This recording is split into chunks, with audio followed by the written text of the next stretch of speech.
The Incarnation is God's yes to the messiness of life. It's God's yes to the ordinary, everyday beauty and ambiguity of human experience.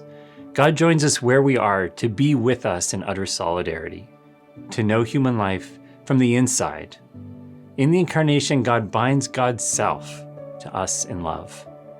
The Incarnation is God's yes to human culture, to local language and customs. It's also God's no to all in human life and culture that conflicts with God's will. God's word is not an idea, a theory, a concept, but a person, Jesus, who walked where we walk and suffered where we suffer, so that we might be joined with God forever. Well, my name is Reverend T.T. Daniel. I'm from Ghana, West Africa. Now, if I concern myself with the life and ministry of Jesus, his death and his resurrection, his ascension, and his promise to come the second time. And I can answer the significance of the birth of Jesus, what it means to me. That it means the dawn of a new hope. It means joy to the world. And also a reassurance or a reminder of God's activities in the world, that God is still in touch with his world, and that Jesus is a great definition of God with us in the world. Thank you. I'm Jennifer Wojciechowski. I teach church history here at Luther Seminary. And for me, the Incarnation really sits at the center of my own personal theology.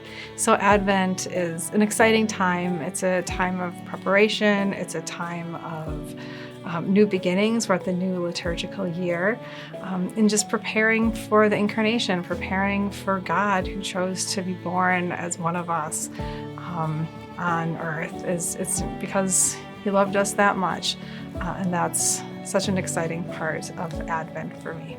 Hi, my name is Godson Dauda. I'm from Kaduna State, Nigeria.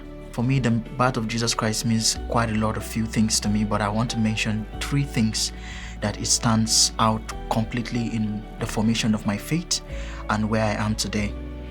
Number one is that it gives me freedom from the diversity of people. It gives me the opportunity to mingle and meet up with so many people from different culture, tribes, and nations. And it gives me that communal fellowship with other people. Two, it changes my perspective entirely about what it really means to come from a family that struggles with divorce and everything. It changes my perspective. It makes me to have a different perspective about what life truly is.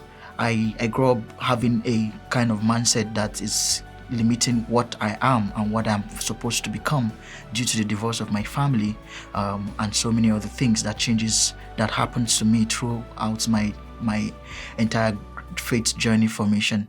And so this, for me, the birth of Jesus Christ is one of those things for me. Three is that the birth of Jesus Christ opened my mind to understanding who truly I am. I am not what other people think I am. I am what Jesus Christ says I am.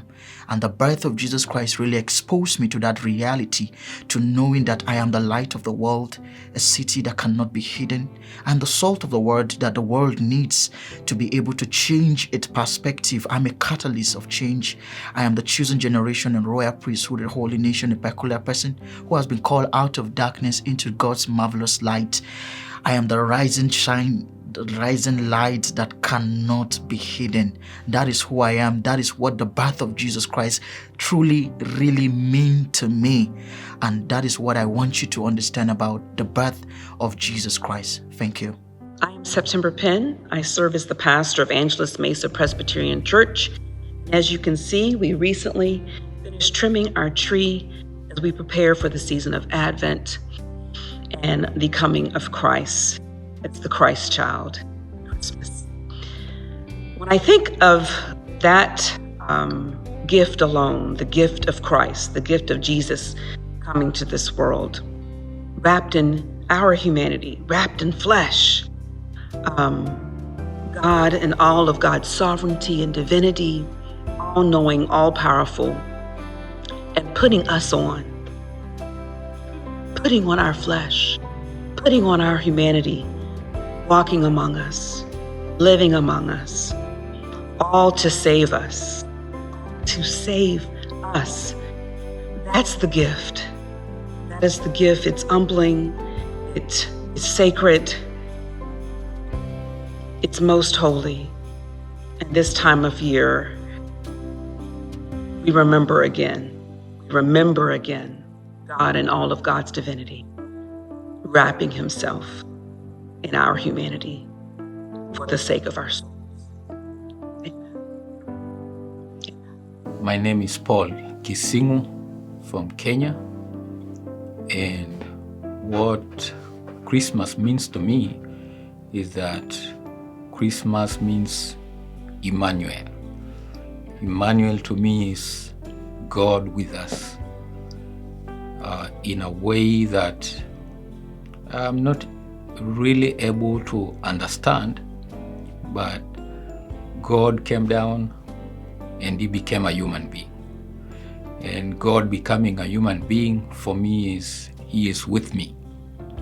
He is with me all the time, good times and bad times. On top of the hill and in the middle of the valley. So that's why Christmas is very important to me. It doesn't matter what I go through. It doesn't matter what life brings. Christmas to me means God is with me in everything. And I thank God for Christmas. Thank you very much. The birth of Jesus, of course, to me, is revolutionary, basically. And when I say revolutionary, it's in two forms. One, disruptive, and secondly, informative. Disruptive for whoever does not believe in the promises of God. But for me, I believe in the promises of God, so it's quite informative for me because it reenacts the hope I have about the promises of God. One, for the fact that it's been fulfilled by God coming down to us in human form to reassure us of a better place. So the birth of Jesus, to me, basically helps me to navigate my way through challenges in life.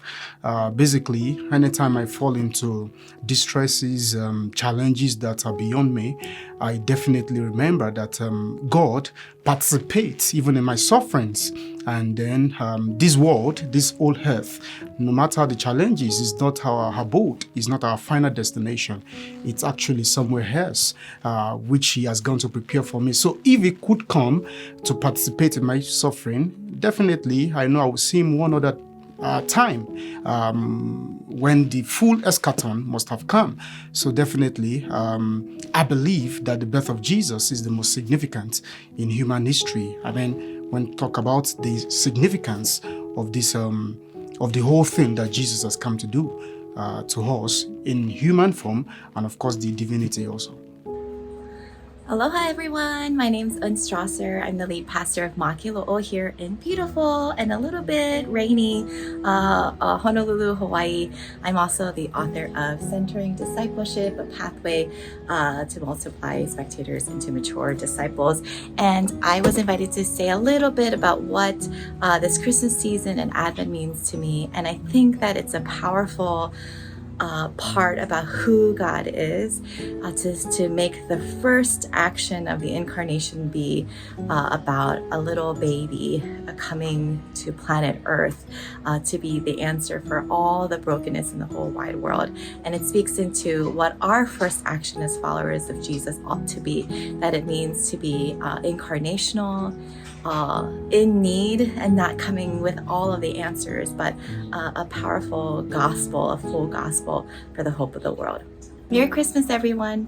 The birth and incarnation of Jesus Christ are significant passages in my life.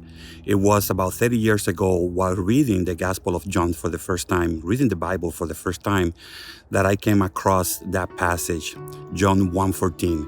The Word became flesh and made His dwelling among us. And that was the day that I actually became a disciple of Jesus Christ. The birth and incarnation of Christ also meant that I needed to understand Jesus' identity and develop myself a Christ-centered identity by really following and learning and internalizing his character and allowing that identity to shape me into the person that I am today, every dimension of my life. So the birth and the incarnation of Christ are one to me, and that was the day that I actually was born into a disciple of Christ. Were you born in a barn? People will say that, and if they say it with the right tone of voice and body language, it really makes you feel shamed. The interesting thing is that Jesus was born in a barn, and as an old farm kid, that meant a lot to me. It meant a lot to me that Jesus was born in a place that I knew, because as a farm kid, you often felt like somehow you were less than, that you weren't as good as everyone else, and yet here's God's child being born in a stable, a barn. Certainly it was nothing fancy, and when I would go out to work in the barns on Christmas Eve, I'd often think about this and just ponder it, that Jesus was born in a barn. And when I was studying to prepare to preach one Christmas, I was looking at the word manger for some reason, and I saw it translated as feed box. And it was like I heard the story in a new way, because the word manger somehow made it all seem more orderly and okay. But the word feed box, well, I know what feed boxes look like, covered with drool and a messy and whatever the cows don't eat.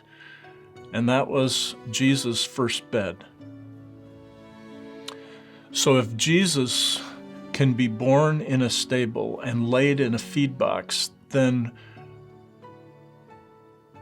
Jesus will go wherever it takes in order to reach out, to connect with us, to teach us, to heal us, to save us. And the feed box is really just the beginning of how far God will go to connect with us through Jesus. So Emmanuel, God is with us.